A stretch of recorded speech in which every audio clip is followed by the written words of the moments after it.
Halo semuanya, kali ini kita bakal ngebahas materi statistika. Kelihatannya sih emang rumit ya, karena banyak tabel sama angkanya. Tapi rahasianya, soal statistika di UTBK itu lebih banyak atas logika kamu dibanding kemampuan ngitungnya. Intinya, kita cuma disuruh menganalisa sekumpulan data. Kalau kamu paham konsep dasarnya, soal sepanjang apapun bisa disikat kurang dari 1 menit. Oke, di materi statistika ini kita bagi menjadi 4 bagian.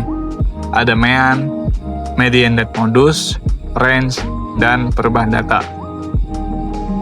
Pertama, rata-rata atau mean. Ini adalah nilai yang diperoleh dengan menjumlahkan seluruh nilai dalam kumpulan data, kemudian membaginya dengan jumlah total data tersebut.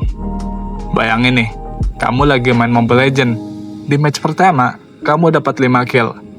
Di match kedua, kamu dapat 15 kill. Dan di match ketiga, kamu dapat 20 kill. Nah, rata-rata kill kamu berarti total kill dibagi jumlah match-nya. Coba hitung, berapa rata-rata kill kamu dalam 3 match tersebut. Rumus mean bisa ditulis kayak gini. Mean atau rata-rata sama dengan jumlah semua nilai dibagi banyaknya data. Jumlah semua nilai bisa kamu dapetin dari ngejumlahin kill yang kamu dapetin. 5 ditambah 15 tambah 20 itu hasilnya sama dengan jumlah semua nilai. Dan banyaknya data itu adalah 3 match yang kamu mainin sebelumnya. Yang kedua, median dan modus. Median itu nilai tengah. Bayangin kamu lagi ngatur jajaran gelas kaca dari ukurannya yang paling kecil sampai paling gede. Gelas yang persis ada di tengah itu median. Syaratnya mutlak, datanya wajib diurutin dulu. Kalau modus itu nilai yang paling sering muncul, kayak gelas sedang yang ada di gambar ini. Kemudian ada range atau jangkauan, adalah selisih antara nilai tertinggi dan nilai terendah. Dalam suatu kumpulan data, selisih antara nilai tertinggi dan nilai terendah bisa kita tulis dengan rumus jangkauan sama dengan data terbesar dikurangin data terkecil. Terakhir ada perubahan data, atau bisa dibilang ini adalah hack buat ngerjain soal di UTBK. Soalnya di UTBK sering ditanya, gimana kalau semua data ditambahin 5 atau dikali 2? Hafalin sifat ini. Kalau data ditambah atau dikurang, nilai mean, median, dan modus ikut ditambah dan atau dikurang. Tetapi jangkauan atau range itu nggak berubah. Soalnya analogi kayak gini.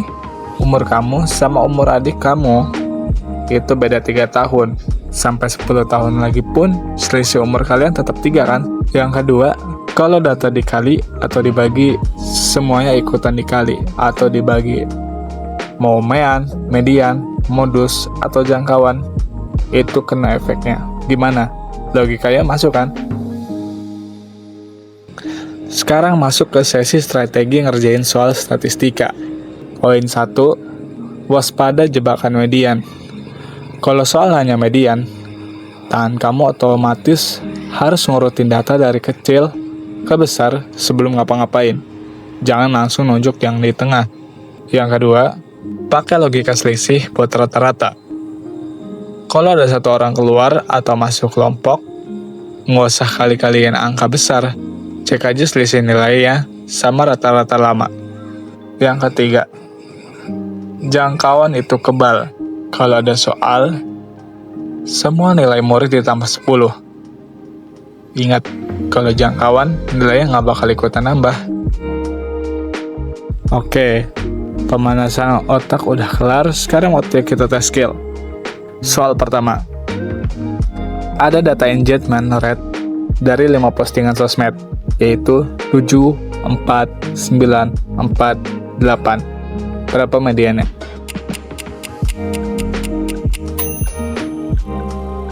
Apa? 9. Salah guys. Ingat poin 1, urutin dulu datanya. Jadinya setelah kita urut, itu data yang menjadi 4, 4, 7, 8, 9. Nah, sekarang baru kelihatan. Angka yang ada di tengah persis adalah 7. Jadi mediannya adalah 7, bukan 9. Lanjut soal kedua. Rata-rata nilai 10 siswa adalah 75. Tiba-tiba masuk satu siswa jenius. Dan rata-ratanya sekarang naik jadi 77. Berapa nilai si anak jenius itu? Di sini kita hitung jumlah nilai dari 10 siswa terlebih dahulu. 75 sama dengan X per 10. Ini tinggal dipindahin luas saja guys. Jadi 75 dikali 10 sama dengan 750. Jadi jumlah nilai 10 siswa tersebut adalah 750. Sekarang kita hitung jumlah nilai ketika siswa jenius itu masuk. Jadi jumlah siswa sekarang ada 11. Kita hitung aja dengan cara seperti tadi. 77 sama dengan X per 11. 77 dikali 11 sama dengan 847. Kalau udah ketemu dua nilai tadi, kita tinggal kurangin aja deh untuk ketahuin nilai siswa jenius tersebut. 847 dikurang 750, itu hasilnya berapa? Ya benar, 97. Tapi ini cara kepanjangan ya. Soalnya ada cara yang paling cepat. Sini aku kasih tahu. Logikanya gini. Rata-rata baru kan 77. Si anak ini pasti nilainya minimal 77 dong. Plus, dia harus nyumbang nilai buat naikin rata-rata 10 temennya. Dari 75 ke 77. Naiknya kan 2 poin tuh. Jadi dia nyumbang 10 kali 2 sama dengan 20 poin. Berarti nilai anak itu adalah 77 tambah 20 sama dengan 97. Soal terakhir, ini tipe yang paling sering muncul di UTBK. Satu data punya rata-rata 50 dan jangkauannya 15. Karena nilai kekecilan, gurunya berbaik hati. Semua nilai dikali 2, lalu dikurangin 5. Berapa rata-rata dan jangkauan yang baru?